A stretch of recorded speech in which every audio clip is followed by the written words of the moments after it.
So ఇతను వెళ్ళే జిమ్లో ఒక లేడీ ఒక అతను 50 పుషప్స్ తీస్తే కిస్ ఇవ్వాలని చెప్తే పుషప్స్ తీశాడు, లిప్ టు లిప్ కిస్ ఇచ్చిందంట. వీళ్ళు షాక్ అయ్యారు, ఎందుకంటే వాళ్ళందరికీ మ్యారేజ్ అయింది, ఒక గ్రూప్ వర్కౌట్స్ అవి చేస్తూ ఉంటారు, బట్ స్టిల్ మ్యారేజ్ అయిన వాళ్ళు ఇలా చేస్తారు.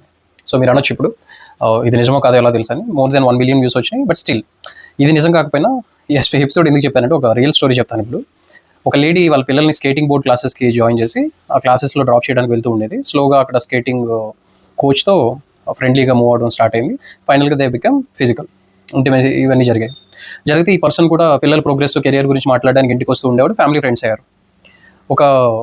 ఇది జరుగుతుంది 8 months తర్వాత ఇప్పుడు ప్రెగ్నెంట్ అయింది అతని వల్ల, అబార్ట్ కూడా చేయించుకుంటే ఇప్పుడు ఈ స్కేటింగ్ కోచ్ వైఫ్కి డౌట్ వచ్చింది, ఫ్యామిలీ ఫ్రెండ్స్లో ఉంటున్నారు కదా ఏదో జరుగుతుంది వీళ్ళ మధ్య అని డౌట్ వచ్చి వాళ్ళ హస్బెండ్కి చెప్తే, ఆ లేడీ వాళ్ళ హస్బెండ్కి అతను కన్ఫరెంట్ చేస్తే ఇప్పుడు ఈవిడ ఏం చెప్పిందంటే నన్ను బ్లాక్మెయిల్ చేసి ఆ పిల్లల కెరియర్ ఇచ్చేస్తాను అని చెప్పి రేప్ చేస్తున్నాడని చెప్పి అతని మీద రేప్ కేసు పెడితే అతను హైకోర్టుకు వచ్చాడు క్వాష్ కోసం. వస్తే హైకోర్టు ఎక్కడ ఎవిడెన్స్ లేదు, అంటే కాల్లో కానీ చార్ట్స్లో కానీ ఎక్కడ ఇతను బ్లాక్మెయిల్ చేసినట్టు లేదు. లేకపోగా ఒక ఇంట్రెస్టింగ్ థింగ్ ఏంటంటే వీళ్ళిద్దరూ హోటల్కి వెళ్ళినప్పుడు ఈవిడ సైన్ చేసింది అక్కడ. సో మిమ్మల్ని ఫోర్స్ఫుల్గా తీసుకెళ్తే మీరు ఎలా సైన్ చేశారని మిగతా ఎవిడెన్స్తో పాటు దీన్ని కూడా తీసుకొని అతనికి రిలీఫ్ ఇచ్చింది. ఇది ఎందుకు చెప్తున్నానంటే ఈ పర్టికులర్ పోస్ట్ కింద చాలా కమెంట్స్లో కోచెస్తో ఎఫ్ఐఆర్లు ఎక్కువైపోతున్నాయని చాలామంది అంటున్నారు. Maybe true, I don't know, comment your opinion. Thank you, follow me for more.